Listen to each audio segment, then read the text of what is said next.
time. Yeah, making a difference. One cup at a time. Tea time. So be sure to grab your tea, grab a seat, and tune in to Miss Liz. Tea time. Making a difference. One cup at a time. Tea time. Tea time.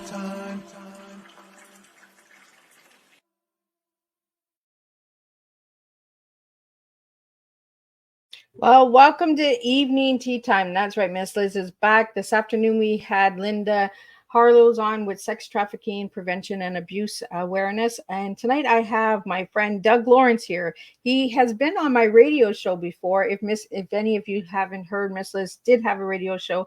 We do still have the radio going on. It is recorded Tea Times, and you can check that out on 2 radio stations. Go to the website and you can find that there at www.misslizteatimes.com, and the 2 radio stations are there under the radio tab for services. I want to give a special shout out to Business Mind Media for posting and sharing my press release again for the second month in a row. So check out that magazine as well. They are collaborating with Miss Liz for 1 year. So I want to give that a special shout out. Also, I want everyone to go over to Miss Liz's YouTube channel and let's bring those numbers up so we can get all of these Tea Time seen more. So go over to Miss Liz's Tea Time, subscribe to the YouTube channel, and ring that bell. Now, before we get started, we're going to do the disclaimer. We're going to do a little bit of bio on Doug, and then we're going to get Doug in here, and we're going to share a good, strong cup of tea with all of you guys tonight on Tea Time with Miss Liz. Disclaimer for Miss Liz's Tea Time live shows. Miss Liz, myself, is going live using StreamYard. Before leaving a comment, please grant StreamYard permission to see your name at StreamYard.com. Please be advised that the content brought forward for any Tea Time show hosted by myself, Miss Liz, is always brought forward in good faith. However, may bring forward dialogues and opinions that are not representative of my platform. The facts and information are perceived to be accurate at the given time of airing. All Tea Time guests and audience participants are responsible for using their good judgment in taking any action that may relate to the discussion. The content brought forward may include discussions for some where they may be emotionally at risk. It's significant to note that this show is engaging in discussion forums only to offer inspire awareness and connection and is not providing therapeutical advice. If you have any questions about the disclaimer or the panelist discussion, you may freely contact me, Miss Liz, through my email at bookingmissliz@gmail.com. Moving forward, should you choose to voluntarily participate in tonight's show in any aspect, I myself, Miss Liz, welcomes you. And should you decide that the show is not made for you at this time, I respect those wishes and will see you at a later show at a later date and time. Again, all Tea Time shows are done on Thursday. If it's done on a Monday or Tuesday, it's a rescheduled Tea Time or a surprise Tea Time that Miss Liz does from time to time. Now, let me give you a little bit on Doug, and then I'm going to get Doug in here, and we're going to spill some tea with you guys. If you have any questions, comments, or support, you can put them in the comment section in wherever you're tuning in from, and Miss Liz will get those up to Doug. Mentoring and mental health and advocate and leader of support mental health with mentoring. Doug Lawrence is the founder of Talent C and co-founder of the International Mentor Community. Doug leads organizations to experience how to benefit of mentoring will encourage workforce culture to flow in harmony mentors, improve productivity from employees, mentees, reducing costly employees, onboarding, improve the bottom line organization.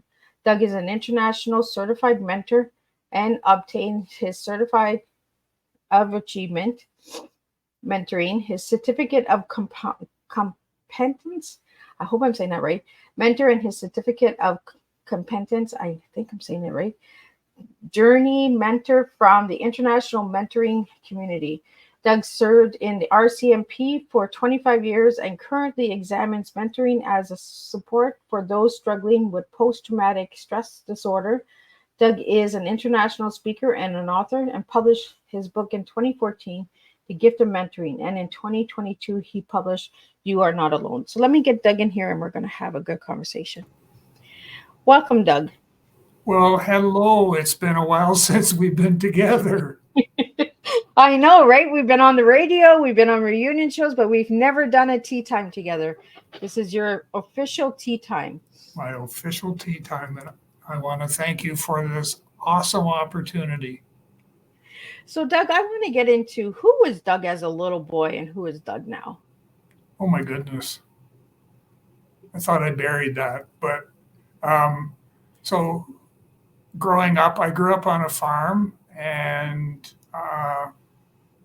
did the usual farm chores and stuff, took care of the animals on the farm. And then as I got a bit older, ended up being put out on a tractor to work the soil and all that sort of stuff. And I got to a stage where I sort of started to question, is this really what I want to do for the rest of my life? And then my decision got fast tracked as to whether I did or didn't when my dad and his brother came to me and said, if you want the farm, it's yours.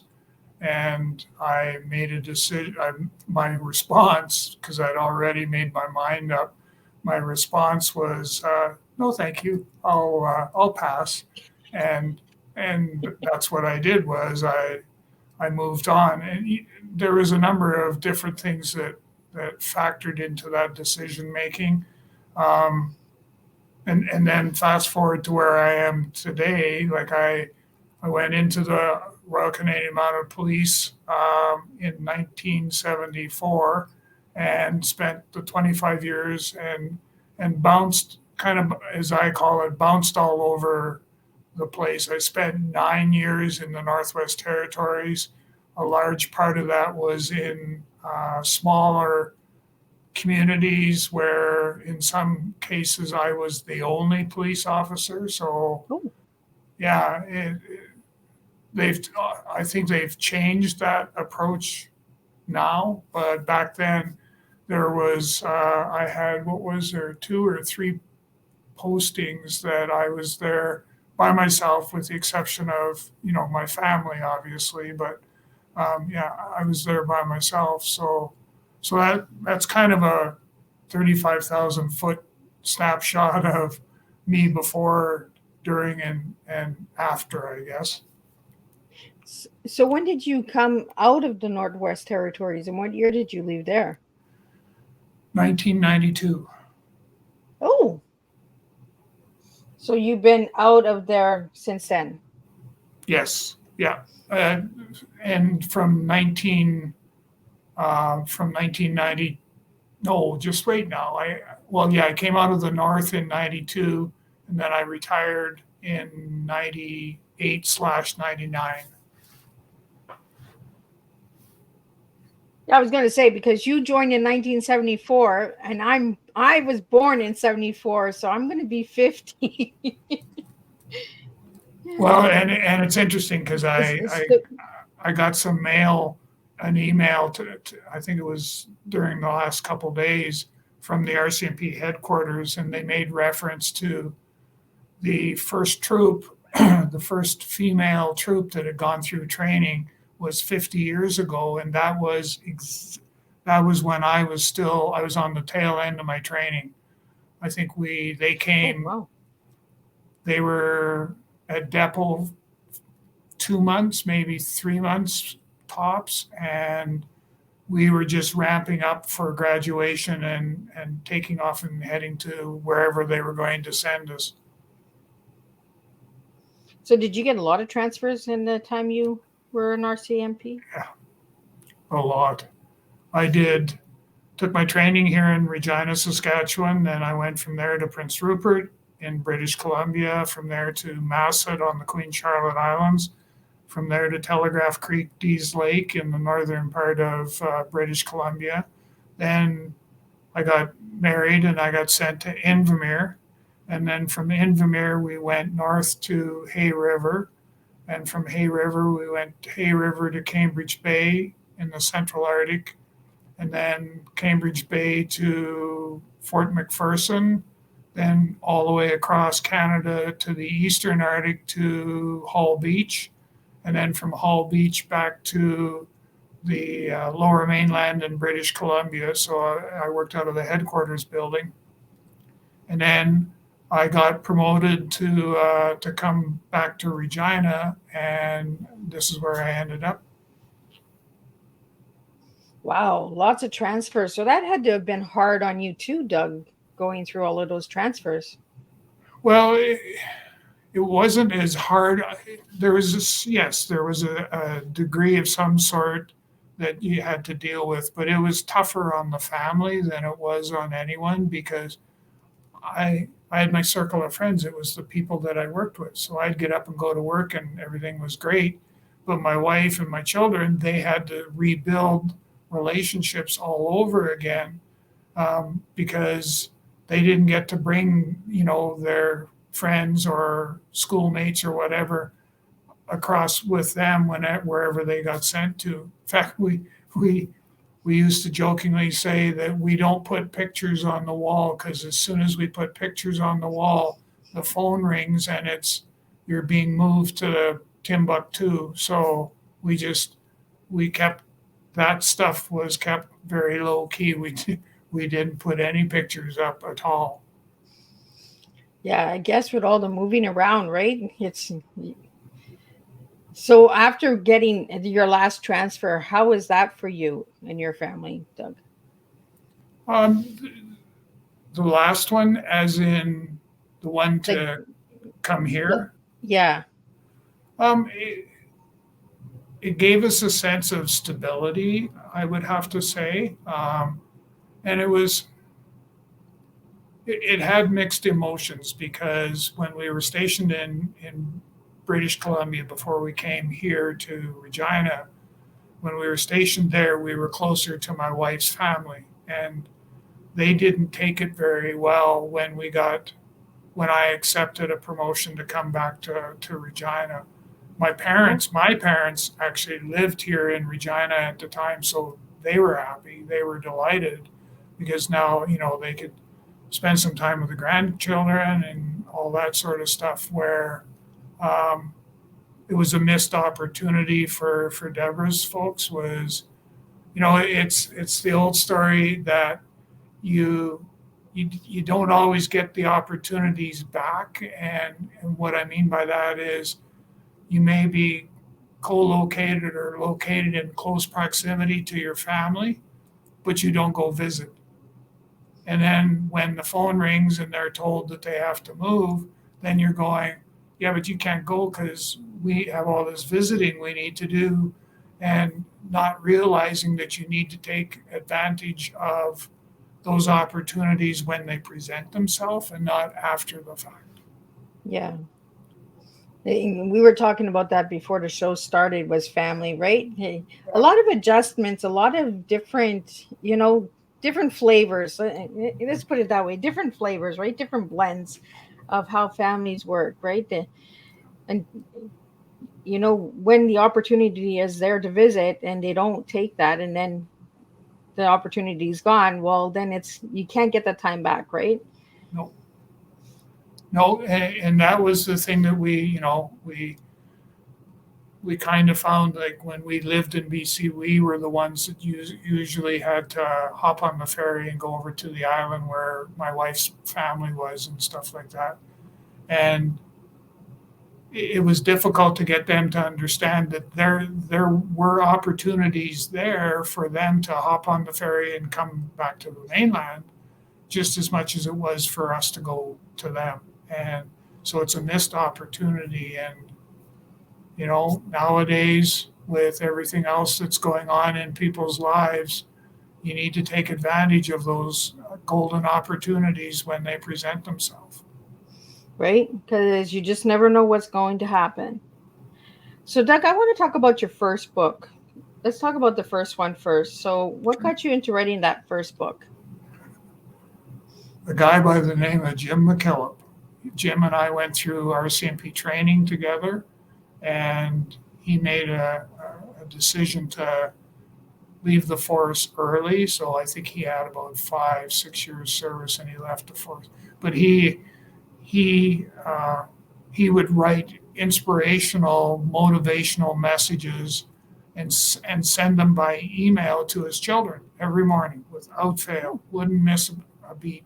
And it was just those little nuggets, those little pearls of wisdom that would help brighten their day and give them a reason to go forward with whatever was going to come their way.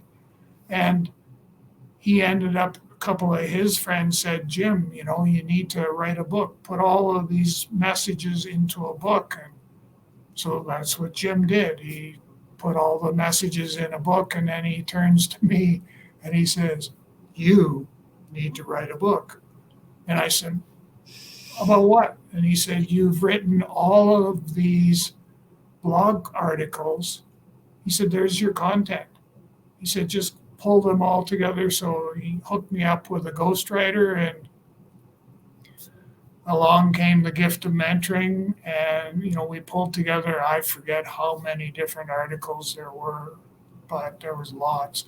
And the gift of mentoring was your basic mentoring 101. It was written with the idea that mentoring can help organizations, mentoring can help people, and everyone needed to know how to go about doing that and what was, the actual benefit in that. And so that was the gift of mentoring. So, Doug, what's the difference between mentoring and coaching? Because we talked about this on the radio, but for the listeners on Teatime, I want to get into that. What is the difference between the two of them? It's I'm going to give a political answer where I'm going to say that if you go on the internet and you search coaching and mentoring, you're going to get so many different variations of what it actually means. Here is my interpretation of it: is that mentoring is more about the person that you're working with. So the person you're mentoring, it's more about them managing the relationship. It's more about them determining what it is that they want to get out of the time you're going to spend together. A coach is more direct, sorry. So So much. it's more like a dictating, right? Yeah, to some extent. Dictating might be a little strong. Yeah, that might be that a little too forceful. Yeah. But in some cases, it's closer to the truth. But well, there's so many different flavors of serving, right? And how you bring something to the table.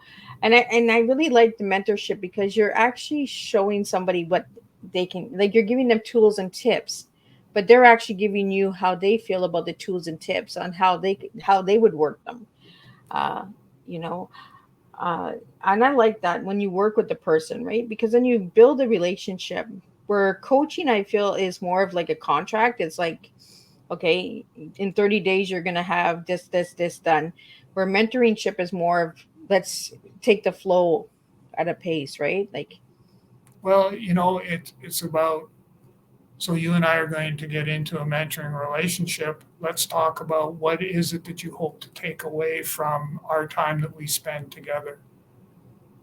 And what I do typically, like I had a mentoring session today that I did where I just ask questions and to help the person stimulate their critical thinking skills to be able to say, what would happen now if you were to do this? Or what would happen if you were to do A, B, or C? And then, so you've given them the solution, but you've kind of masked it a bit. And now you're getting them, you're encouraging them to explore those three examples that you gave and provide the rationale why they should do B versus C or A. so Sorry. How long have you been doing this for? Since 2000, full time as a profession since 2009. So you got a little bit under your belt, so you know what you're talking about, right? Yeah, I've logged, the last time I looked, I've logged about 3,500 hours of mentoring. Wow. So what does it give you, Doug, to mentor someone?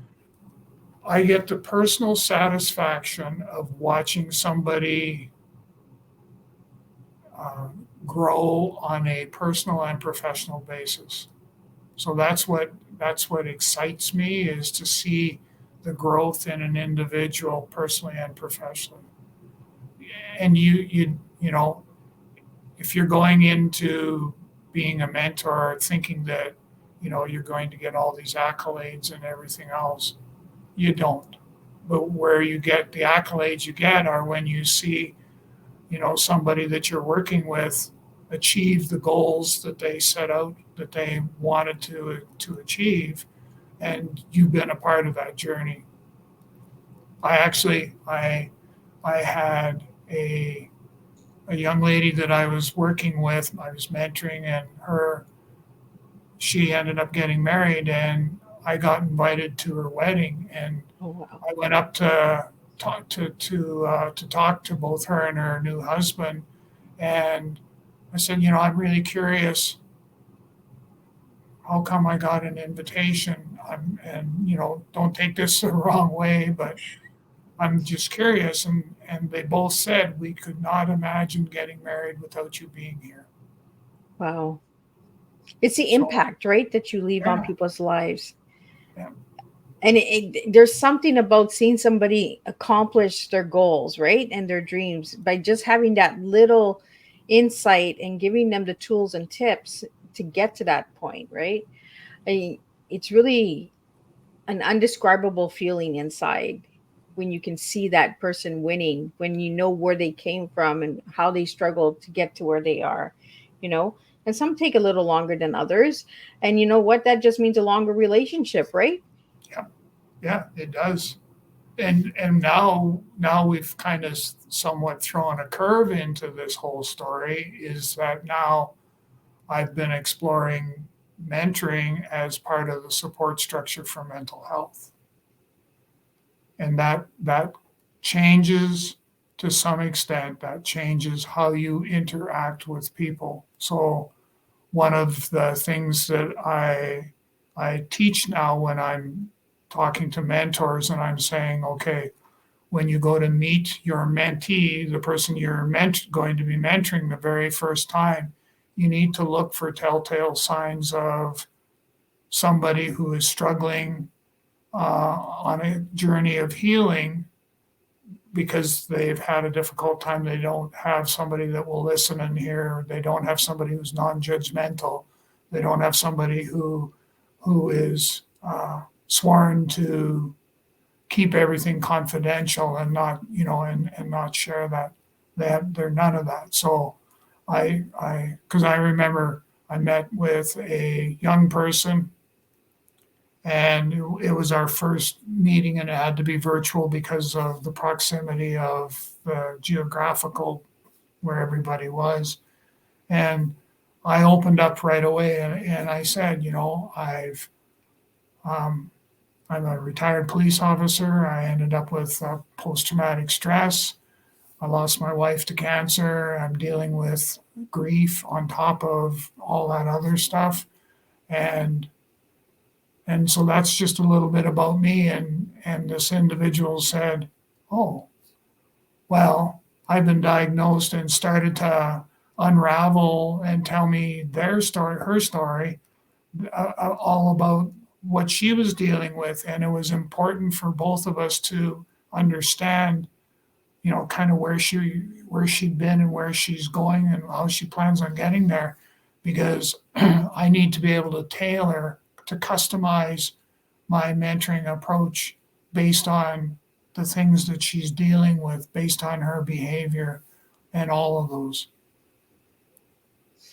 Well, and I think, Doug, me and Linda, we said that this afternoon. When you live it and you have the life experience, another person can connect with you at a different level than somebody who just studies, right? Goes to school and gets its certificates and courses and all that, but they don't have that personal experience. There's that missing, right? That missing piece of the puzzle. So when you actually come and you say, I'm a retired officer, I have PTSD. Well, the person that might have PTSD says, you know what? I understand how he's feeling because I'm going through it too. And you have that connection, right? And that's what we need with mental health and awareness, is we need that personal experience and connection in order to make a difference, in order to break that stigma that is out there. Because mental illness is this, you have to look sad, you have to look depressed, You could have a full-time job, go to work every day, and still live with depression, still live with PTSD. You know, it's the way that we survive, the way that we go on in life. But mental illness is something that is not seen. It is, and then I think that's why we have such a trouble understanding it, because it's not seen, because it's part of the mind and the brain, right? It's so, Doug, you going into this avenue with mental health and advocating and that, what doors has that opened for you in your life? I've met some very interesting people and have been able to guide them on in a different direction for their healing journey. So I see that as a positive or as a plus. It's also closed some doors where I found that some folks are reluctant. So the stigmatism is still alive and well, and they're afraid to engage or ask for help by me with me, simply because of that stigmatism. So I've had, some good stuff. The sun is shining. I've had some not so good. There's clouds in the sky, and it. We just. I belong to a number of bereavement groups and groups of people that are struggling with, not only with grief and that, but a whole bunch of other things as well. And there's definitely a need for somebody like myself who provides what I do. There's definitely a need for that, and but we're not there yet. We just don't seem to, we don't seem to want to extend our hand and say, okay, let's put the stigmatism aside, and I need help.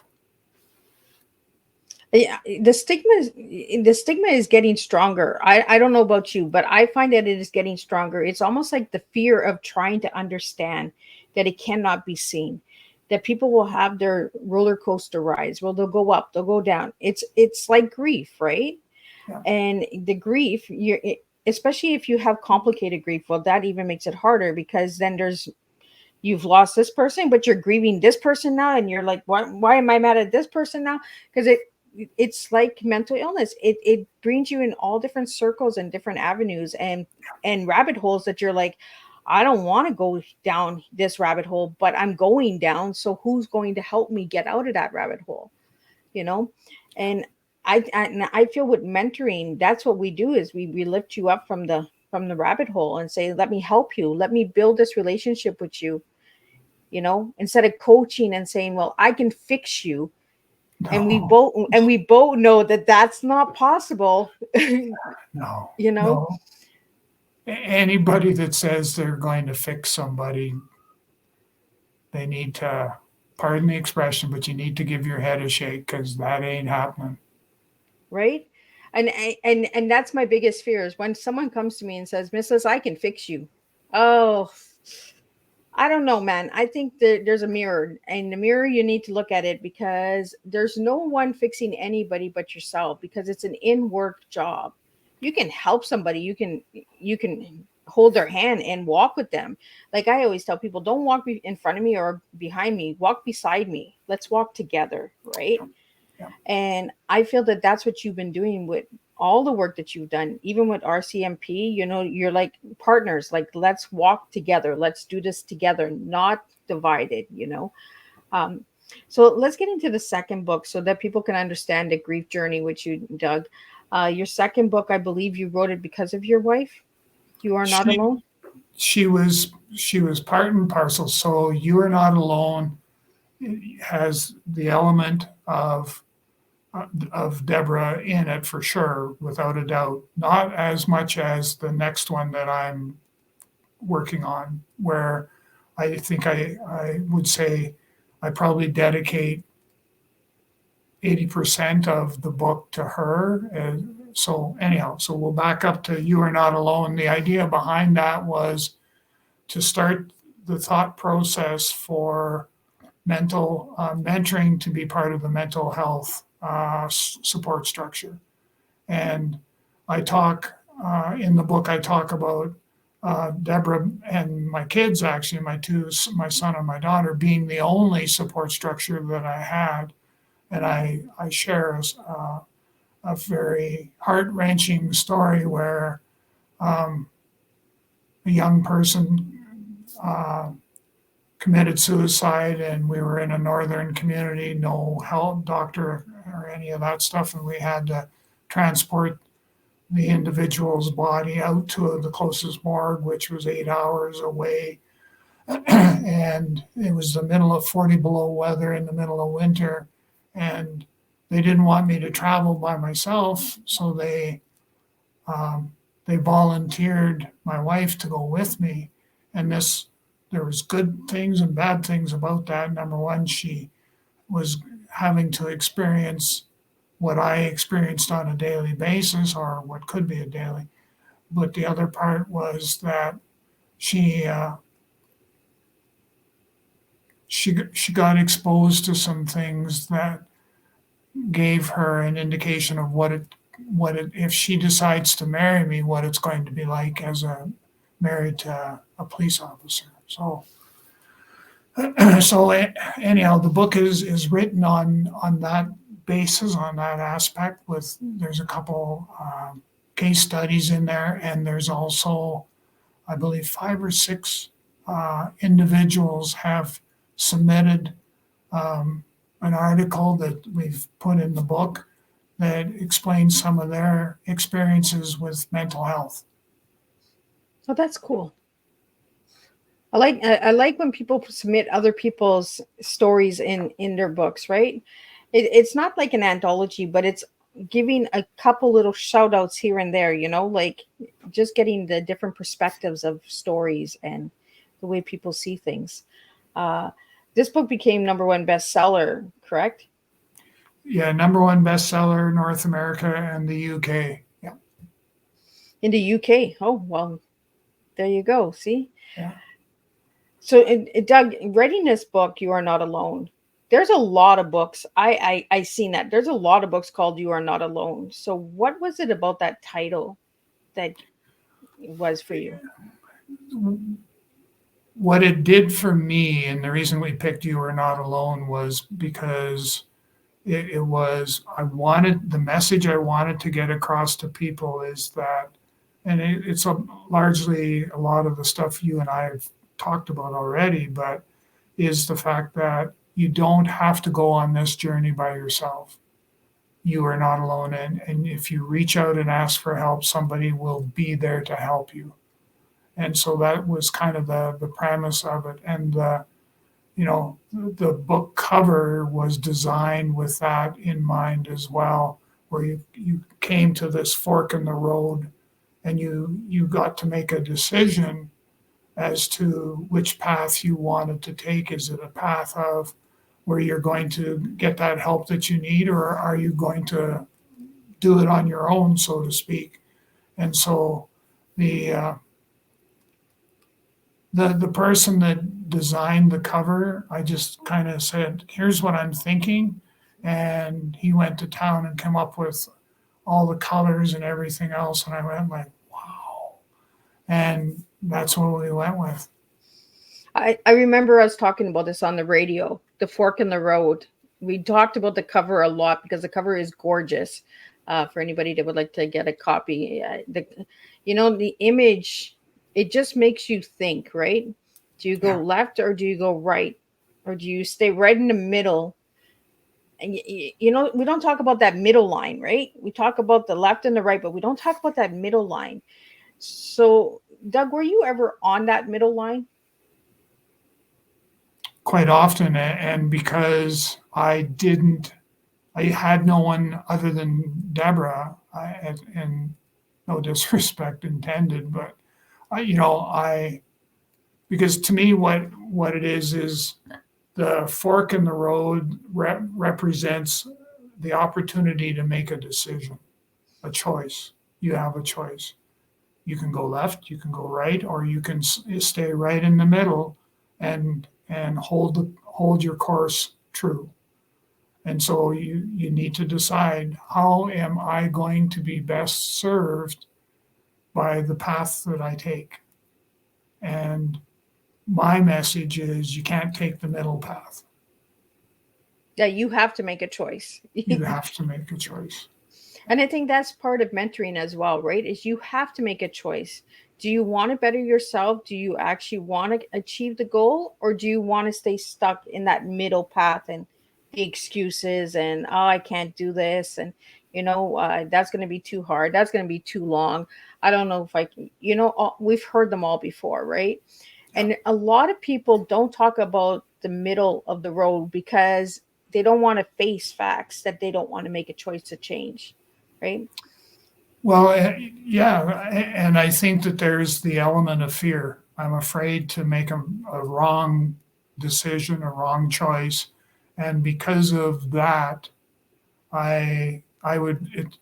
for me, you sort of go, well, maybe it's better if I just don't make a choice at all, and we'll wait and see what happens.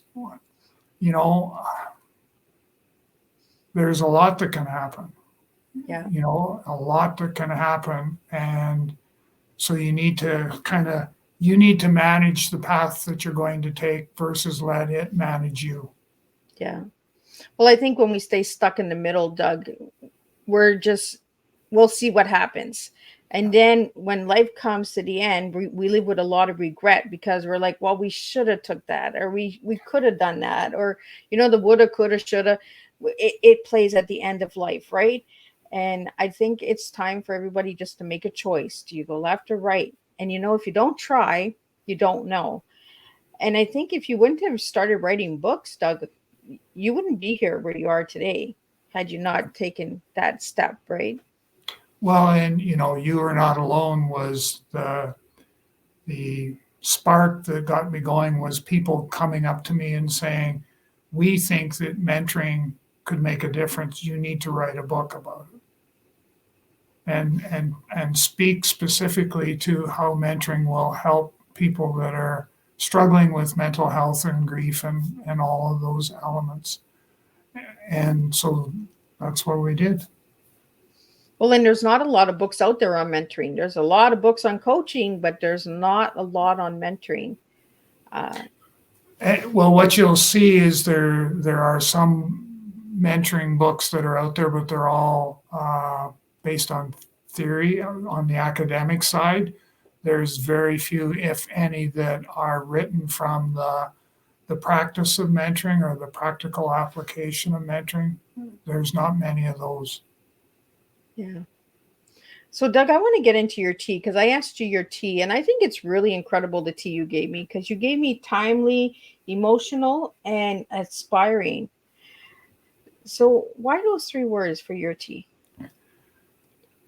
For me, my cup of tea, when I go to have that sip of my tea, it's very timely when that has to take place, because I look at everything that's going on around me, and for me to be able to do things, they have to happen in a very timely manner. And then, of course, we also talk about the emotional side of things. I need to be able to, from an emotional perspective, to be able to share those emotions with the people that I'm drinking tea with. I need to be able to share those emotions, because a large part of what I find and what I see is that if you can be humble enough to acknowledge that, I'm an emotional sort of person and I wear my emotions on my sleeve, that's going to be able to take you that much further. And when you blend the timely and the emotional in the cup together, there's a lot of power that's there for somebody when I go to share my cup of tea, it's a very powerful experience for the person that I'm sharing that with. And then finally, the last one, my cup of tea is going to be the thing that people will be looking to me to say, where can we go next? They aspire to make the world a better place to be. we want to make a difference. We aspire to make a difference. And how can we go about doing that? I and I knew you would get this, Doug. And a lot of people don't get the tea, and I understand that because it's so different, right? It's part of mental illness. You don't see the tea. You see what people serve, but you don't understand why they serve the way they serve because of the story within them. And that's what the tea is. My Oma told me it's the way you serve individuals, how you make people feel. You show them the real self. You don't show them a mask. You don't show them what's going to make them comfortable. You bring you to the table. And that's what you do, Doug, because you share that is the time that you invest in people. And you want people to know that you have a soft heart, that you're emotional. And there's nothing wrong with that. Men have emotions too, you know?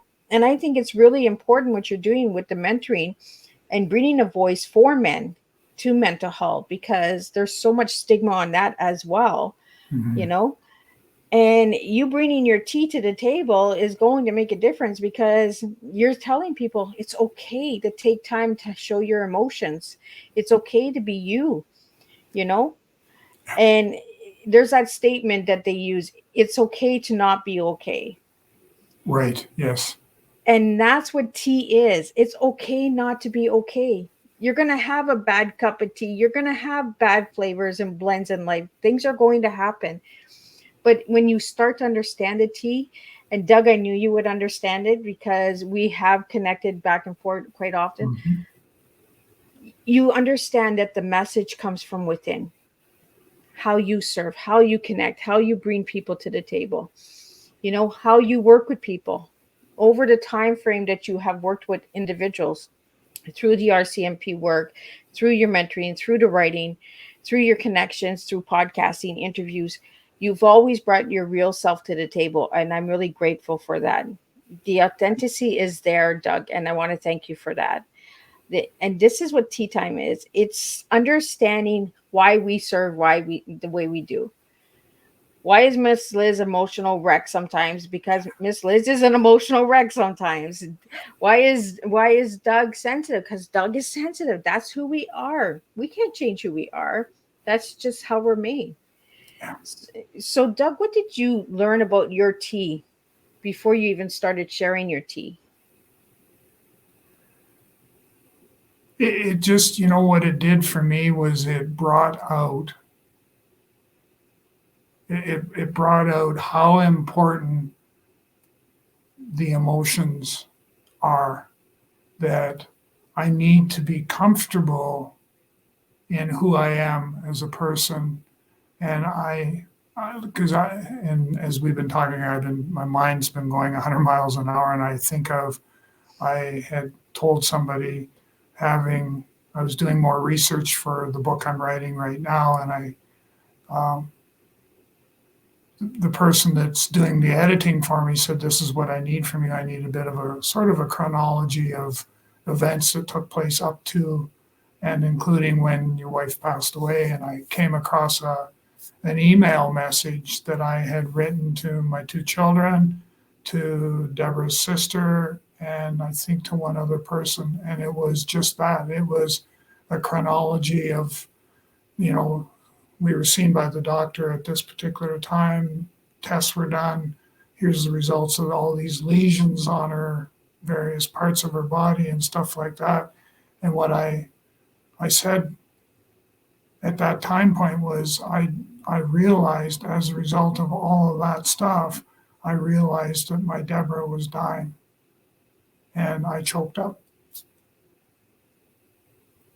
So for me to be able to do that, that's who I am. As you pointed out, that's who I am as a person. And the authenticity of what I just went through is so powerful that, you just, yeah. Well, you make a real mess, right? You spill the tea. Like my mama says, you spill it, you make a mess, and you clean it up. But you have fun when you make that mess, right? Because you're learning. It's a learning experience. It's like that bend, the fork in the road, right? if you spill your cup on the right side or the left side, right? What side are you cleaning? What side are you going to? You know, and I think we look at life as this game sometimes, and we forget that it is precious until the time comes, and then we're just like, whoa, Yeah. okay, this is really life here. This is no longer a game. There's no more complaining, oh, I can't get up in the morning, I can't do that. You know, instead of getting up in the morning and saying thank you, I'm grateful for this morning, no matter what's coming at me, let's take it for what it is, right? And that, so Doug, I want to get some tips and tools that you use when you're mentoring. And I believe that you work with men and women, correct? Correct. Yeah. So what are some of the tips and tools that you've used over the years that you find are the most empowering? So one of the ones that's, so I look at it from the aspect of, so my definition of mentoring is a two-way trusted relationship where the mentor and the mentee learn and grow together on a personal and professional basis. So one of the things that I spend time on is how do I go about building that trusted relationship? And a large part of that is done through sharing stories. So if I share a story of a personal nature, like for example, my father was an alcoholic.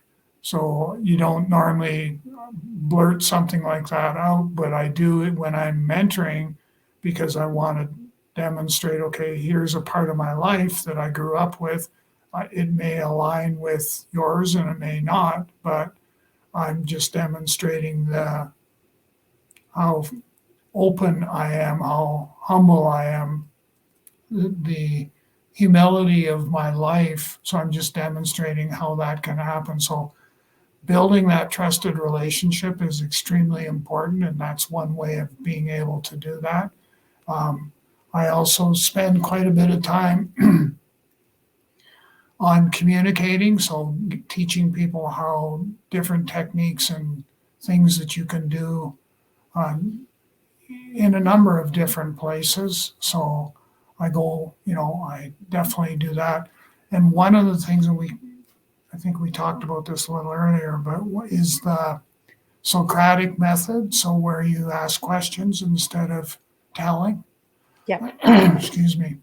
So those would be a couple that sort of jump to the forefront. Well, there's a big difference, right? When you're asking questions and when you're saying it, when you're telling, it's kind of like you're kind of telling the person, well, this is who you are, right? This is what I'm getting from you. This is what I'm getting, you know.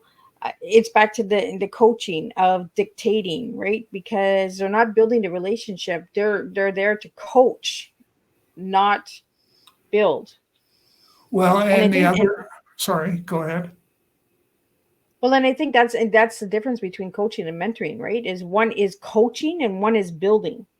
Yeah, yeah, for sure. And the whole idea of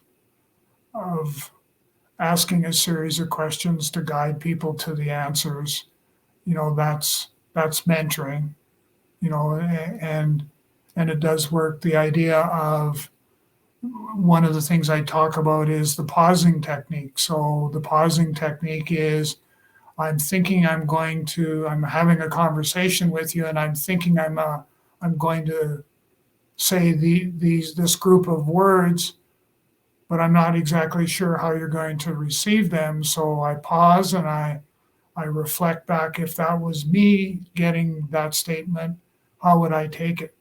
And if my response to myself was probably not very well, then I need to rephrase that particular statement and say it again, but say it differently. Well, it goes right back to the T, right? The reflection in the T. Yeah. If we just react, if we're being told something, we're on that reactive mode, right? We're reacting because somebody's telling us that this is what we should do, and this is how, you know. And where mentoring is asking the questions, well, how do you feel about that? And what brings you to this situation and why do you react that way, right? So do you use all of the questions like what, where, when, and how when you're mentoring? It depends on the person, and it depends on where the conversation has gone or is going. And then every conversation I have with somebody is customized to that person. And so there's no playbook per se that, if these numbers get called, I go in that direction or I go in this direction and that. The biggest thing for me is I listen and hear what the person is saying. And what's also interesting and is a technique as well is the aspect of listening and hearing. I just had my brain go click. Okay, We just went to the right side. yeah, we're heading down the path, but we're going down the wrong one. It'll come to me. It'll come to me. They usually say that happens when we have too much on the mind, and and you have already mentioned this, Doug, that the thoughts are racing, right? Like there's a lot to process, and I think that's another thing that we don't understand about mental illness is the thought process. How people think, how people inject things in their mind. We could be having this conversation between me and you, Doug, where my mind could be like, okay, I got this thing to do now, I got that to do, and I got, because the thought and the brain is just on overdrive. It's just go, go, go, go, go, right? And it's okay to forget sometimes, don't be so hard on yourself. Yeah. You just went down the rabbit hole on the right side. We'll help you up. We'll pull you up, Doug. It reminds me of one of the stories I always, especially dealing with grief, is, okay, I'm downstairs in the basement at the foot of the stairs, and I'm asking myself, why am I here? Why am I here? And I don't know. So I turn around and go back upstairs and retrace my steps. And 95% of the time I usually recall, oh yeah, you were down and then there. You got to go back down the stairs. And then I got to go back downstairs again. Right. It's a process. Sometimes we have to take those steps backwards, look at it, reflect, and then rethink what was the reason, and then go back down those steps again. Yep. And that's how life is, right? Yeah. So you mentioned a new book. We're almost at the end of the hour here, Doug. So I want to get a little bit about the book. Is the book coming out this year, next year? Yeah. Yes. I promise that I will get it out this year. And that's for my publicist. I promise that I will get the book out to you. So yeah, I personally am about, I think I'm at least 2/3, if not more, of the way through editing my manuscript. And then it'll go back to the gentleman that's helping me by he's done one round of edits already. And as a result of that, I had some significant rewrites that I had to do, part of which was including that chronology of events up to when Deborah passed and that. So yeah, I'm optimistic that it will have a product before the end of the year. So I'll get an update from you, Doug, stating, Miss Liz, I got a new book. Yep, you will. Awesome. So Doug, do you have any workshops coming up? No, I don't. I am starting to, I'm being blessed, but I shouldn't say that. I did one workshop for the psychiatric nursing program here in the city. So it was a couple hours, kind of a lunch and learn thing where we talked about mentoring and their mentoring program and stuff. But on Monday, I go and speak to, at the same college, I go to speak to their HR class. Oh, And um, we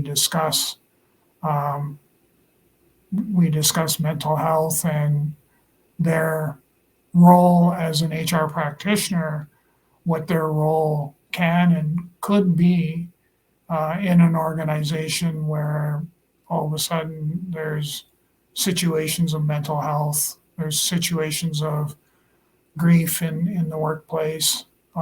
So it's helping them better understand what that's all about. so if anybody wanted to reach out to you, Doug, how could they reach you?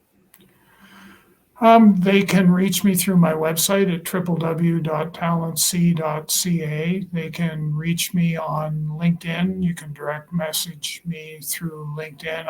I'm fairly active there. A little bit on Facebook, but and then finally, sort of my last piece is just send me an email. So Doug.Lawrence at talentc, so the word talent, the letter C on the end.ca, and I'll get back to you right away. So what final message do you have for everybody tonight, Doug? I would encourage people that if you haven't made your cup of tea yet, now's the time to make it and to enjoy that cup of tea. Wow. Thank you. I am so blessed to have you here, Doug, because I actually need more people like Doug who understand the tea and understand that I cannot tell you what your tea is. You have to tell me what it is, because that's part of the mentoring that I do is I just give you the pot, I pour it in your cup, and you guys tell me what your flavor and blend is. I can't tell you guys who you are or what you serve or what you bring. All I can do is serve the tea that you bring to my table. So I really want to thank you for that, Doug. It's been a real pleasure. And, you know, and I'm glad that you're bringing a voice to mental health, especially for men, and that, and just keep being you, because you're an incredible person. And I've had a blast.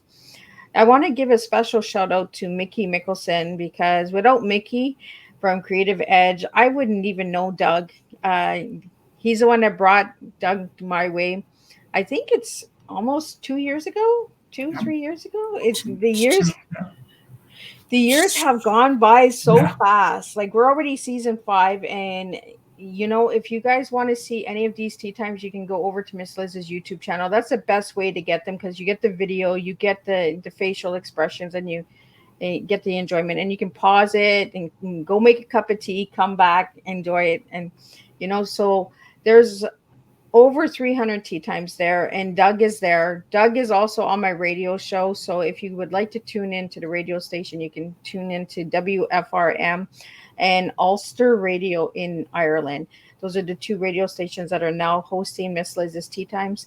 Again, Doug, I want to thank you for joining me. I want to thank the viewers and subscribers and the people who come in with their questions and comments and just support. Just a little hi, a little heart, a little hug, a little like. It makes a difference, and it encourages us all to keep moving forward and keep spilling tea. We actually make a difference when we all work together.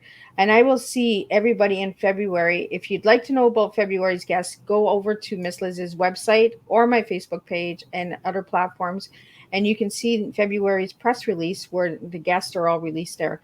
That is what Miss Liz is doing this year. I am doing press release to honor my guests and to give them a little bit more seen and heard out there in the world.